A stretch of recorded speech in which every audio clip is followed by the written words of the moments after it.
gaano kasarap kang magluto ng chapsoy? Siguro kasing sarap ko, bes. Uy!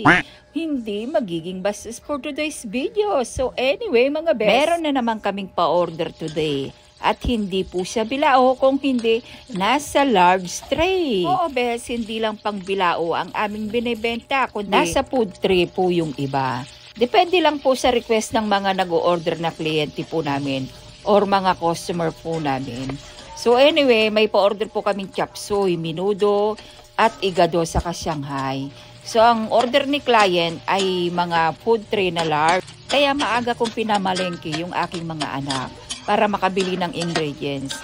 Ay naku naman, bes, nabigla naman ako sa total ng pinamalengke ng aking mga anak. Diyos ko, ang mahal ng mga ingredients, bes. Umabot na sa 400 ang kilo ng baboy ngayon. What? Ay naku, napakamahal. Napakabigat sa bulsa na. Kaya kung hindi ka marunong mag-budget, ay naku, talagang magkukulang talaga yung pambili mo. Lalo na sa amin mga negosyante, kailangan namin talaga ng laging may puhunan. Kaya kung wala kang puhunan, wala. Matatalo ka sa negosyo. Kaya dapat marunong kang mag-budget para yung puhunan mo magkasya, ganon, hindi ka lugi-lugi. So nakita nyo na, bes, ang gisa na ako ng bawang sibuyas at saka pinirito ko pala yung atay ng manok dito. Ang binili ko na atay ng manok dito ay 1 kilo. Tapos yung yobab niya dito ay 1/4. O 1/4 lang, 100 na. Saka baka isipin mo, bes, gulay lang to. Mura lang ang gulay. Bes, yung presyo ng broccoli, bes. Sa isang piraso, 100 na mahigit ang presyo. Kaya, Diyos ko, napakamahal yung chicharo. Ang mahal na rin, bes. Kung sa Baguio ka nito, siguro mura ng kaunti. Pero pag nandito ka sa Pangasinan, medyo mahal na.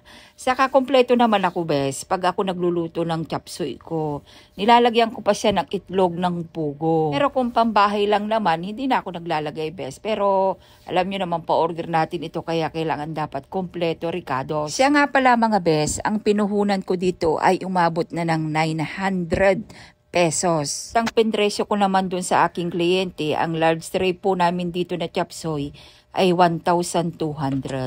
Depende lang po yan, besa. Kung mahal po yung mga ingredients sa inyo, itaas nyo na lang po. Pero pag mura naman po, ibaba nyo na lang. Kasi may mga ibang lugar na mataas yung presyo ng mga Baguio vegetable.